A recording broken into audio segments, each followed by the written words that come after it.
Estamos acá con la licenciada psicoanalista Flori Kruger. Muchas gracias por recibirnos. Flori Kruger es analista miembro de la EOLD y de la AMP. Es presidenta de FAPOL desde este año, ¿no es cierto? Sí, abril de este año. Y por un mandato de 2 años, hasta el 2018. En principio sí, pero quizá podría llegar a ser 4 años. Digamos, como la FAPOL es una federación nueva, nueva como FAPOL, porque previamente se llamó AMP América. Lo que fue AMP América, que tenía que ver con las problemáticas específicas de América que tiene la AMP, porque la AMP abarca América y Europa, o sea que es amplia. Hace muchos años, hace como 20 años, hay una federación europea que pertenece a la Asociación Mundial de Psicoanálisis, pero no había una federación equivalente en América. En América Latina. En América Latina. Entonces, lo que había es como un movimiento, AMP América, que dependía del presidente de la AMP Central, más un director de ese sector de América. Pero era una cuestión más bien informal, no tenía una forma federativa, digamos. A partir del 2012 se creó, en continuidad con ese trabajo de la AMP América, lo que se llamó la Federación Americana de la Orientación del Psicoanálisis de la Orientación Lacaniana, FAPOL.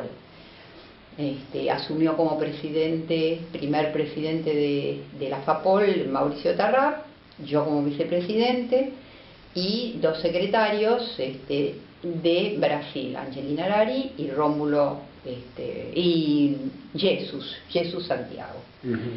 Eso tenía un periodo de duración de 2 años. A partir de ahí permutábamos, yo pasaba a ser presidenta, y eso ocurrió en el 2016 ahora, que durante el Congreso de Río de Janeiro. Ahí asumí yo como presidente y se permutó todo el buró, lo que es el buró de la FAPOL. Y entonces hay un representante de la escuela NEL, que es una escuela que reúne 10 países. Está Cristina González, que tiene su sede en Caracas, como secretaria del buró, y está Rómulo Ferreira da Silva como secretario y representante de la Escuela Brasilera de Psicoanálisis, EBP. Y bueno, estamos en los primeros meses de funcionamiento, continuando con lo que veníamos trabajando en los 2 años anteriores. Y desde este lugar, ¿qué nos puede comentar acerca de la presencia del psicoanálisis y en particular del psicoanálisis de la orientación lacaniana en América? ¿Cómo es la lectura que ustedes hacen de esto? Mira, lo que les puedo contar es lo que siempre resulta sorprendente para los europeos cuando se acercan, por lo menos a la Argentina, que es mi experiencia. Ustedes saben que en la Argentina el psicoanálisis de la orientación lacaniana tiene una gran pregnancia en todos los últimos, por lo menos 20 años. No fue así en sus comienzos, digamos, cuando yo me acerqué al psicoanálisis. Estaba recién recibida de esto hace muchos años. En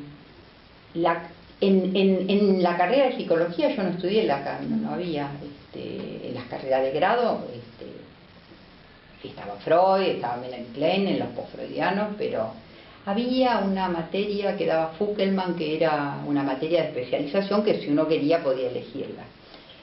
Tómense el cafecito. Gracias. Cuando, digamos, yo me recibí, empecé a escuchar que había lacanianos en Buenos Aires, y de hecho me acerqué a un grupo que se llamaba el Grupo de Medicina de Buenos Aires y que quería saber de qué se trataba. Y a partir de eso empecé a hacer una supervisión con uno de ellos. Y empecé a estudiar en un grupo de estudio con uno de ellos, y empecé a darme cuenta que había allí algo diferente de lo que yo venía estudiando hasta ese momento, que había un retorno a Freud y una lectura de Freud y una interpretación de la obra de Freud distinta, y en ese sentido empecé a estudiar Lacan con todas las dificultades del caso, porque era muy difícil, porque no se entendía nada, pero bueno, seguí estudiando allí en esa orientación, y en el año 1980, cuando Lacan viajó a Caracas, fui a Caracas, lo conocí a Lacan personalmente, que fue una cosa muy emocionante, ¿no? Y ahí comenzó, digamos, un movimiento en Buenos Aires y en toda la Argentina, de la mano de la gente que estaba con Lacan en ese momento en Caracas, que era Jacques Alain Miller, Éric Laurent, estaba Colette Soler también en esa época, y comenzamos a tener una relación de formación y de intercambio con Jacques Alain Miller, y a encontrarnos cada 2 años en lo que se dio en llamar en ese momento el encuentro internacional del campo freudiano. El campo freudiano. Eso fue el campo freudiano, y lo que se hacían es, en los años pares, cada 2 años, el encuentro internacional del campo freudiano, una vez en Europa, una vez en América. Bueno, y por eso les contaba que cuando ellos comenzaron a viajar a América y fundamentalmente a la Argentina, que es donde se comenzaron haciendo esos encuentros internacionales, se sorprendían de la cantidad de gente que se acercaba interesada a escuchar, a participar del encuentro y demás, y que el psicoanálisis era un hecho natural para nosotros. O sea, si ustedes van a Europa, no se habla con natural, en París por ejemplo, no es natural decir analizar, ¿sí? No se habla, no es respetuoso preguntarse por eso. Acá se analiza a todo el mundo, y es un hecho natural que la gente puede hablar de su análisis y demás. En ese sentido digo que en América la presencia del psicoanálisis es fuerte, y si ustedes van bien, es mi experiencia ahora, cuando voy recorriendo distintos países de América, hay un argentino que empezó la semillita y a partir de ahí crece, ¿no?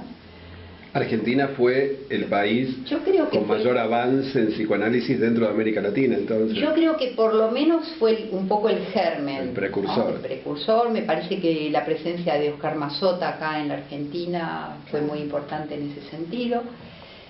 Bueno, quizás soy injusta porque estoy hablando de la Argentina, digamos, en este momento hay otros países de América, por ejemplo, Brasil es un país que está digamos, muy metido con el psicoanálisis de la orientación lacaniana, y estamos trabajando a la par permanentemente. De hecho, el último congreso de la Asociación Mundial de Psicoanálisis se hizo en Río de Janeiro este año. Entonces, digamos que hay una presencia muy importante también en Brasil de los lacanianos de la orientación lacaniana, porque, digamos, no somos los únicos lacanianos, hay otros lacanianos que no se rigen por las enseñanzas de Miller o todo lo que Miller construyó aquí, ¿no?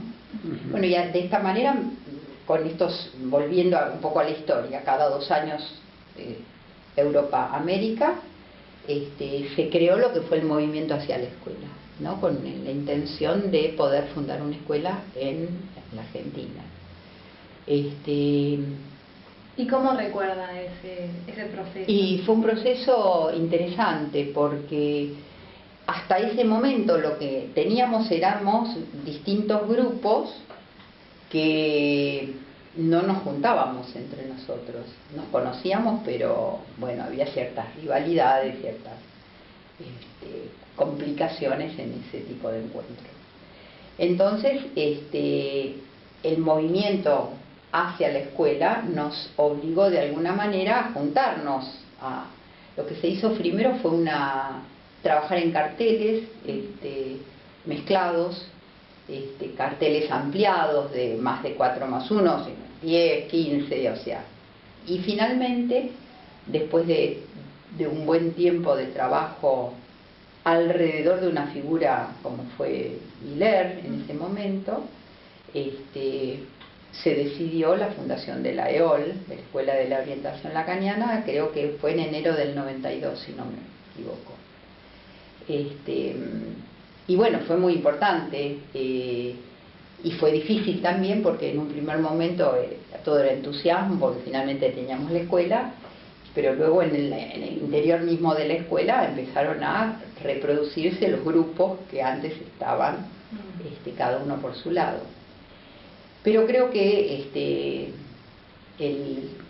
diría yo, el cambio de generación, o sea que la generación de los nuevos que ya no participaron de esos primeros grupos originales, empezaron como a alivianar las diferencias. Además había un fuerte deseo de trabajar dentro de la escuela, había una transferencia de trabajo importante en relación con el psicoanálisis. La presencia de Miller durante muchos años que viajó a la Argentina generó también una posibilidad de reunión y de lazo entre todos nosotros, y hoy eso está completamente superado, o sea que hoy la gente que conduce, que está en los lugares de conducción en la escuela, como son lugares permutables, consejo, directorio, los primeros eran los cabezas de los grupos, pero ya en este momento los cabezas de grupo, o sea, los que eran los más viejos, ya dejaron lugar a generaciones más jóvenes, y hoy en día eso no tiene una importancia dentro de la escuela, o sea que hoy la escuela tiene un funcionamiento propio, una dinámica que no tiene nada que ver con lo que ocurrió en el momento de su fundación, por supuesto. ¿Y podría esclarecernos un poco, quizás para la gente que va a escuchar esta entrevista, cuál es la función de la escuela? Porque hay una fuerte diferenciación entre la escuela y el discurso universitario, ¿no? Si podría marcar un poco esa diferencia. Bueno, la universidad no forma analistas. La universidad es el lugar donde los que pasan por allí conocen del psicoanálisis, y es muy importante la universidad como un lugar de extensión del psicoanálisis, de presentación del psicoanálisis, pero la formación de un analista como tal no lo da la universidad, no lo da la facultad de psicología, digamos. Entonces la escuela, en un sentido estricto, es el lugar donde un psicoanalista se forma, digamos.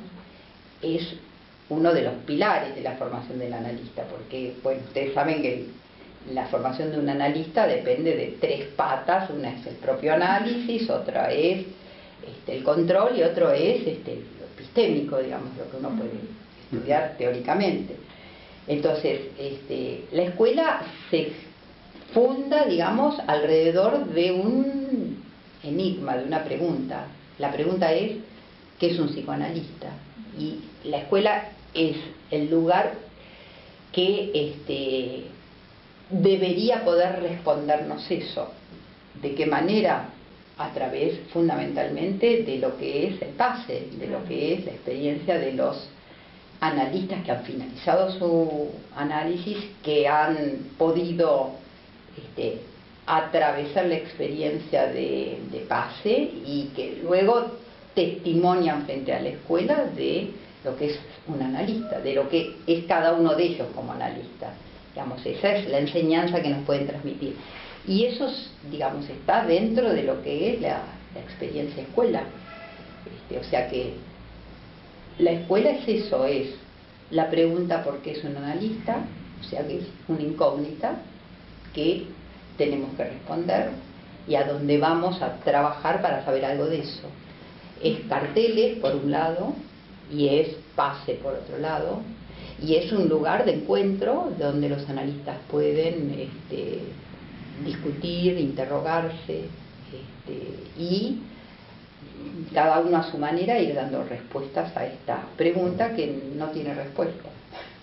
Es muy interesante esto de cada uno a su manera, es importante resaltarlo porque me parece que un poco la particularidad de la escuela de la orientación lacaniana es buscar el detalle, la singularidad del testimonio de cada analista, contrariamente a lo que sería una formación estandarizada, protocolar.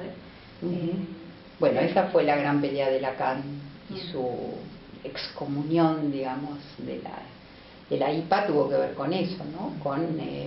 No hay estándares, no hay tiempos regidos por el reloj, no, para ser, digamos, la IPA sabe lo que es un analista, o sea, te dice, bueno, para ser analista hay que hacer tantas entrevistas, de 4 años de análisis, 3 años de control con tantos controladores, etcétera, etcétera. O sea que después es como pasos universitarios, después de recorridos todos estos estándares, uno adviene analista. Bueno, justamente con Lacan es todo lo contrario, no hay un saber sobre eso, sino que está abierta la pregunta por lo que es un analista y bueno, cada cual responde, como vos bien decís, desde su singularidad.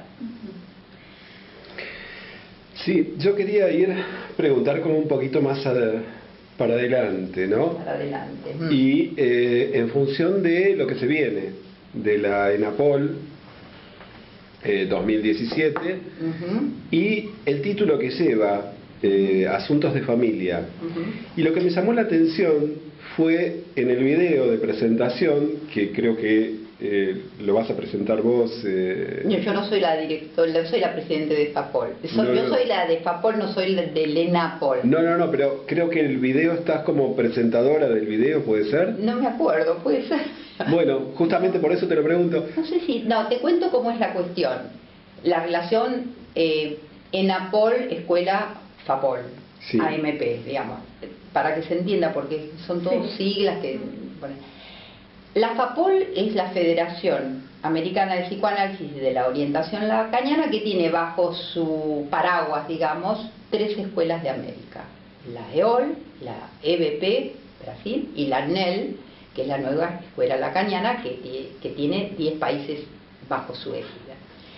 Sobre eso está la FAPOL. Los ENAPOLes, que vamos a tener en el 17, son los encuentros que tienen las 3 escuelas de América cada 2 años. O sea, en los años impares se producen los encuentros americanos. En los años pares se producen los congresos mundiales. Entonces, este año 2016, encuentro mundial, congreso de la AMP Europa-América juntos. El año que viene, 2017, año impar, solamente América por un lado, Europa por su lado. Entonces ahí entra en juego la FAPOL, porque la FAPOL es la federación que une a estas 3 escuelas. Desde la fundación de la FAPOL, los ENAPOL, que funcionan cada 2 años en los años impares, depende de la FAPOL. Entonces la FAPOL tiene como la responsabilidad de que eso vaya a buen puerto, que haya una buena difusión del trabajo que vamos a realizar el año que viene, etcétera, etcétera. Pero el ENAPOL en sí mismo tiene su presidente y sus directores, ¿no? Que para el año 2017 es Ernesto Sinatra de la EOL el presidente, y las directoras son Alejandra Gleis y Viviana Mossi, y tienen 2 representantes, uno de la NEL, que es Renato Andrade, y uno de la EBP, que es Pepita. Bueno, yo la llamo Pepita desde el sobrenombre porque es amiga. Bueno, entonces, todos ellos arman una comisión de organización y preparan el ENAPOL. La FAPOL vela para que eso se produzca en buenos términos. ¿Se entiende más o menos cómo es la cosa? Sí. Bueno, a partir de ahí entonces se eligió el tema es asuntos de familia, sus enredos en la práctica. Y bueno, fue un tema que elegimos pensando que es un tema de mucha actualidad, fundamentalmente porque hoy en la práctica nos encontramos con una modalidad de familia que dista mucho de ser la familia tradicional de otra época. Bueno, entonces hay, familias monoparentales, familias, dos mujeres que adoptan un niño, dos hombres, etcétera, etcétera.